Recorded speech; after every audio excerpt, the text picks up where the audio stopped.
বাংলার মাটিতে জন্মেছিলেন এমন এক সাধক, যার জীবন আজও রহস্যে ঘেরা। যাকে কেউ বলতো পাগল, কেউ বলতো খ্যাপা, কিন্তু ভক্তদের কাছে তিনি ছিলেন জীবন্ত অলৌকিক শক্তির প্রতিমূর্তি। তারাপীঠের মহাশ্মশানে পঞ্চমুণ্ডির আসনে বসে যে মানুষটি সিদ্ধিলাভ করেছিলেন, যার এক ডাকেই নাকি মায়ের কৃপা বর্ষিত হতো, তিনি হলেন বামা খ্যাপা। লোককথা, অলৌকিক কাহিনী, অদ্ভুত ভবিষ্যৎবাণী আর তান্ত্রিক সাধনার এক বিস্ময়কর মিশ্রণ তার জীবন। আজকের ভিডিওতে আমরা জানব এই কিংবদন্তি সাধকের জন্ম, সাধনা, অলৌকিক কাহিনী এবং তার জীবনকে ঘিরে থাকা সত্য মিথ্যের রহস্য। সাধক বামা খ্যাপা তারা মায়ের ছেলে নামে লোকমুখে পরিচিত। নানাবিধ অলৌকিক ঘটনার সঙ্গে তার জীবন জড়িয়ে আছে। এক অলৌকিক আধ্যাত্মিক শক্তি নিহিত ছিল তার মধ্যে। কৈলাসপতি বাবা এবং স্বামী মোক্ষদানন্দের কাছে দীক্ষা নিয়েছিলেন তিনি। কথিত আছে রবীন্দ্রনাথ ঠাকুর, চারণকবি মুকুন্দ দাস, যতীন্দ্রমোহন ঠাকুর, আশুতোষ মুখোপাধ্যায় প্রমুখ বহু বিখ্যাত মানুষ বামার সঙ্গে দেখা করতে এসেছেন তারাপীঠে। 1838 সালের 22শে ফেব্রুয়ারি তথা 1244 বঙ্গাব্দের ফাল্গুন মাসের মহাশিবরাত্রির দিন বীরভূম জেলার তারাপুরের কাছে আটলা গ্রামে বামা খ্যাপার জন্ম হয়। তার বাবার নাম সর্বানন্দ চট্টোপাধ্যায় এবং মায়ের নাম রাজকুমারী দেবী। সর্বানন্দ ছিলেন একজন নিষ্ঠাবান ব্রাহ্মণ। গ্রামের ঘরে ঘরে নিত্য পূজা এবং খুব সামান্য চাষের জমি থেকে যে ফসল পাওয়া যেত তা থেকেই তার সংসার চলত। বামা খ্যাপার পিতৃদত্ত নাম ছিল বামাচরণ চট্টোপাধ্যায়। রামচরণ নামে তাঁর একটি ছোট ভাই এবং জয়কালী নামে তাঁর এক বড় দিদি ছিলেন। ছোটবেলা থেকেই বামাচরণ তাঁর বয়সী অন্যান্য ছেলে মেয়েদের থেকে স্বভাবে আলাদা ছিলেন। সমবয়সীদের সঙ্গে মিলে খেলাধুলা করার থেকে তিনি মাটি দিয়ে নানা রকমের দেবদেবীর মূর্তি তৈরি ও সেই মূর্তির পূজা অর্চনা করতেই বেশি ভালোবাসতেন। একটু বড় হলে তার বাবা তাকে গ্রামের পাঠশালায় পাঠিয়ে দেন। কিন্তু বামার লেখাপড়ার প্রতি একেবারেই আগ্রহ ছিল না। পাঠশালায় গিয়েও তিনি ঠাকুরের নাম করতেন। ফলে বামার প্রথাগত শিক্ষালাভ সম্পূর্ণ হয়নি। বাবার সঙ্গে বামা প্রায়ই তারাপীঠে তারামায়ের মন্দিরে যাতায়াত করতেন। সেই মন্দিরে সর্বানন্দ প্রায় দিনই বেহালা বাজাতেন এবং বামা শ্যামা সঙ্গীত গাইতেন। কখনো বা গানের তালে বামা নাচতেও শুরু করতেন। এইভাবে চলতে চলতে বামার প্রায়ই সমাধি হতে থাকে। কানের কাছে তারা তারা নাম শোনালে তবে বামার সমাধি ভাঙত। এইসব আচরণ দেখে সাধারণ মানুষ বামাকে খ্যাপা বলতে থাকে। ছোটবেলা থেকেই বামাচরণ তারা মায়ের একনিষ্ঠ ভক্ত ছিলেন। বামাচরণের যখন 18 বছর বয়স, তখন তার বাবার মৃত্যু হয়। সংসার চালাবার জন্য বামা কাজ খুঁজতে থাকেন, কিন্তু বিশেষ লেখাপড়া জানতেন না বলে কেউ তাকে কাজ দিতে রাজি হন না। অবশেষে মুহুটি গ্রামের জমিদার বাড়িতে কালী মন্দিরের ফুল তোলার কাজ পান বামাচরণ। কিন্তু কাজে বামার মন বসে না।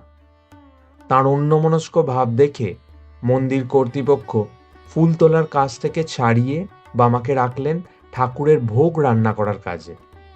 সেখানেও রোজই কিছু না কিছু ভুল করতে থাকেন বামাচরণ। সবাই তাকে পাগল বলতে লাগলো। শেষ পর্যন্ত জমিদার মশাই বামাকে চাকরি থেকে বরখাস্ত করলেন। বাড়ি ফিরে এলেন বামা। পৈতৃক সম্পত্তি হিসেবে পাওয়া সামান্য জমি জমাতে চাষ করতে লেগে গেলেন। কিন্তু প্রাকৃতিক দুর্যোগের কারণে সে বছর ফসল ভালো হলো না। নিরুপায় হয়ে রাজকুমারী দেবী বামাচরণ আর তার ভাই রামচরণকে মামার বাড়ি পাঠিয়ে দেন। মামার বাড়িতে গিয়ে গরু চড়ানোর দায়িত্ব পেলেন বামা। কিন্তু দুই ভাইয়ের ওপর ভীষণ অত্যাচার করতে থাকেন তাদের মামা ও মামি। তাদের একমাত্র উদ্দেশ্য ছিল বামাচরণের পৈতৃক সম্পত্তি তাদের নিজেদের নামে লিখিয়ে নেয়া। সেখানে কয়েকদিন কাটানোর পর মামা মামির অত্যাচারে অতিষ্ঠ হয়ে ভাইকে সঙ্গে নিয়ে বামা বাড়িতে ফিরে এলেন। এরপর তারাপীঠ মহাশ্মশানে তার সঙ্গে পরিচয় হয় তান্ত্রিক সন্ন্যাসী ব্রজবাসী কৈলাসপতি বাবা ও বেদজ্ঞ ব্রাহ্মণ মোক্ষদানন্দের। তাঁদের কাছে বামা একে একে শিখতে লাগলেন বেদ ও শাস্ত্রপাঠ। এই সময় মায়ের অনুমতি নিয়ে গৃহ ত্যাগ করেন বামা। এর কয়েকদিন পরে তারাপীঠ মহাশ্মশানে পঞ্চমুণ্ডির আসনে বসিয়ে বামাকে তান্ত্রিক মতে সন্ন্যাসে দীক্ষা দেন কৈলাসপতি বাবা। কয়েকদিন সাধনা করার পর সিদ্ধি লাভ করেন বামাচরণ। কথিত আছে তাঁর ইষ্টদেবী তারামা নাকি স্বয়ং আবির্ভূতা হন তাঁর সামনে। এরপর থেকে তিনি পরিচিত হন বামা খ্যাপা নামে। কৈলাসপতি বাবা ও মোক্ষদানন্দের সঙ্গে কাশীধাম ও হরিদ্বার ঘুরতে যান বামা খ্যাপা। সেখানে তার সঙ্গে মহান সাধক ত্রৈলঙ্গ স্বামীর পরিচয় হয়। কাশী থেকে ফিরে আসার পর বামা খ্যাপার মা রাজকুমারী দেবীর মৃত্যু হয়। যোগ বলে মায়ের মৃত্যুর কথা জানতে পেরে বামা উপস্থিত হন নিজের জন্মভূমি আটলা গ্রামে। তাঁর ইচ্ছা ছিল তারা মায়ের পায়ের নিচে গর্ভধারিণী মাকে সৎকার করবেন। শোনা যায় এই ইচ্ছা পূরণ করার জন্য এক অলৌকিক কাণ্ড করেছিলেন বামা খ্যাপা। মায়ের মৃতদেহ পিঠের সঙ্গে বেঁধে নিয়ে সাঁতার দিয়ে পার হয়েছিলেন বর্ষাকালের উত্তাল দ্বারকেশ্বর নদ। তারাপীঠ মহাশ্মশানে তারা মায়ের পায়ের নিচে এভাবেই মায়ের সৎকার করেছিলেন বামা খ্যাপা। মায়ের শ্রাদ্ধের দিনও এমনই আরেকটি অলৌকিক ঘটনা ঘটিয়েছিলেন তিনি। নিমন্ত্রিতরা খেতে বসার সময় আকাশে ভয়ানক মেঘ জমেছে দেখে নিজের হাতের একটি কঞ্চি দিয়ে সব অতিথিদের চারদিকে একটি গণ্ডি কেটে দিয়েছিলেন বামা। শোনা যায় সেদিন সারা গ্রাম বৃষ্টির জলে ভেসে গেলেও সেই গণ্ডির ভিতরে এক ফোঁটা জল ঢোকেনি। আস্তে আস্তে লোকমুখে এইসব ঘটনার কথা ছড়িয়ে পড়তে থাকে। সবাই বুঝতে পারে বামা খ্যাপা কোনো সাধারণ মানুষ নন, তিনি সিদ্ধ পুরুষ। দলে দলে মানুষ নিজেদের নানান সমস্যা নিয়ে বামা খ্যাপার কাছে ছুটে আসতে থাকে। এই সময় ঘটে আরেকটি অদ্ভুত ঘটনা। একদিন তারা মায়ের মন্দিরে পুজো শুরু হওয়ার আগেই বামা খ্যাপা মন্দিরে ঢুকে মায়ের ভোগ খেতে শুরু করে দেন। পুরোহিত এবং দর্শনার্থীরা ভীষণ রেগে যান এবং মন্দিরের দারোয়ানরা বামাকে ভীষণ মারধর করে। তাকে মন্দির থেকে বের করে দেয়া হয়। সেই রাতেই মন্দিরের তৎকালীন সেবায়েত নাটোরের রানী ভবানীর স্বপ্ন দেখেন তারাদেবী মন্দির ছেড়ে চলে যাচ্ছেন। কারণ জিজ্ঞাসা করলে মা বলেন যদি তার ভোগের আগে বামা খ্যাপার ভোগের ব্যবস্থা রানীমা করতে পারেন তবেই মা মন্দিরে থাকবেন। পরদিন সকালে মন্দিরে গিয়ে রানীমা প্রধান পুরোহিতকে বরখাস্ত করে তাঁর জায়গায় নিয়োগ করেন বামা খ্যাপাকে। এরপর থেকে বামা মায়ের পুজো করতে থাকেন এবং ভক্তদের মায়ের মহিমার কথা প্রচার করতে থাকেন। বামা খ্যাপার মতে কলিযুগে জীবের বেশি ধর্মকর্ম করার প্রয়োজন নেই, শুধুই ইষ্টমন্ত্র জপ করলেই মিলবে ফল। একমাত্র মন্ত্র জপ করলেই ভক্তির উদয় হবে, বিশ্বাস জন্মাবে, মনের দৃঢ়তা ও শক্তি বাড়বে। মন্ত্র জপ করতে না পারলে শুধু তারা মাকে এক মনে ডাকলেও একই ফল পাওয়া যাবে। কলকাতার পাথরিয়া ঘাটার মহারাজ যতীন্দ্রনাথ ঠাকুরের অনুরোধে বামা কলকাতায় আসেন। সেখানেও তাঁর আসার খবর পেয়ে অসংখ্য লোক তাঁকে দেখতে আসেন। বামা খ্যাপাও তাঁদের সবাইকে সাধ্যমতো সাহায্য করেন আর তারা মায়ের মহিমার কথা বলেন। আদিগঙ্গায় স্নান ও কালীঘাটের মা কালীকে দর্শন করে বামা খ্যাপা ফিরে যান তারাপীঠে। অনেক দুরারোগ্য রোগ নিয়েও ভক্তেরা বামার কাছে আসত রোগ মুক্তির আশায়।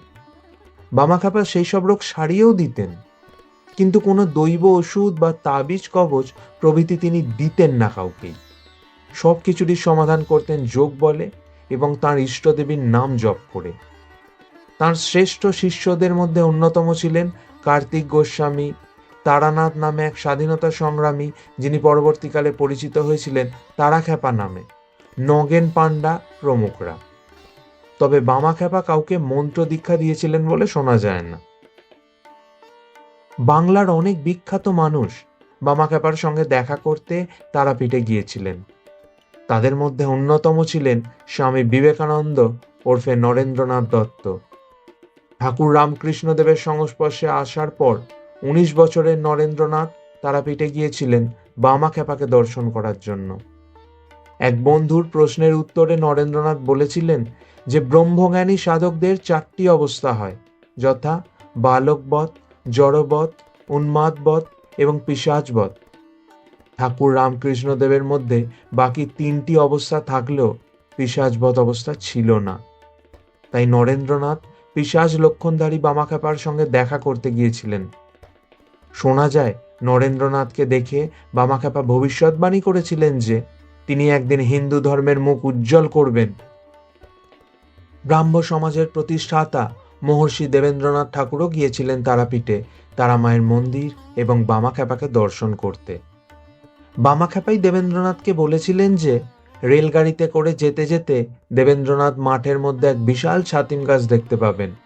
সেই ছাতিম গাছের নিচে যেন তিনি আশ্রম প্রতিষ্ঠা করেন, তাহলেই তিনি শান্তি পাবেন।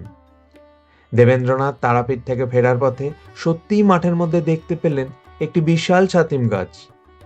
পরবর্তীকালে সেই ছাতিম গাছের নিচেই গড়ে ওঠে শান্তিনিকেতন। এছাড়াও স্যার আশুতোষ মুখোপাধ্যায়, বিশ্বকবি রবীন্দ্রনাথ ঠাকুর, চারণকবি মুকুন্দ দাস প্রমুখেরা তারাপীঠে এই মহান সাধককে দর্শন করতে এসেছিলেন। সবার সম্বন্ধেই বামাখ্যাপা কিছু কিছু ভবিষ্যৎবাণী করেছিলেন। পরবর্তীকালে তাঁর কথাগুলি সত্য বলে প্রমাণিত হয়েছিল। শোনা যায় মৃত্যুর আগেই বামাখ্যাপা তাঁর দেহকে সমাধি দেওয়ার জায়গা ভক্তদের জানিয়ে দিয়ে গিয়েছিলেন। তাঁর কথা মতোই তারাপীঠ মহাশ্মশানের ভিতর একটি নিম গাছের নিচে বামাখ্যাপার দেহকে সমাধি দেয়া হয়। সেই সমাধির উপর তৈরি হয় সমাধি মন্দির। 1911 সালের 18 জুলাই তথা বাংলা 1318 সালের 2রা শ্রাবণ 73 বছর বয়সে বামাখ্যাপার মৃত্যু হয়। ভিডিওটি ভালো লাগলে লাইক এবং শেয়ার করবেন। কেন করবেন? কারণ সব বাংলায় গত প্রায় 10 বছর ধরে বাংলা ভাষায় সঠিক ও নিরপেক্ষ তথ্যভাণ্ডার গড়ে তুলতে আপ্রাণ চেষ্টা করছে। সস্তায় জনপ্রিয় হওয়ার মতো ভিডিও সব বাংলায় বানায় না। অনেক পড়াশোনা করে বাঙালির জন্য বানায় এই সমস্ত ভিডিও। আগামী প্রজন্মের জন্য বাংলা ভাষাকে বাঁচিয়ে রাখার জন্য এই ধরনের কাজে আপনার একটি লাইক ও শেয়ার মূল্যবান। কারণ এভাবেই আমরা প্রমাণ করতে পারি সস্তার জনপ্রিয়তা নয়, বাঙালি সুস্থ সংস্কৃতির পাশে চিরকাল ছিল, আছে, থাকবে।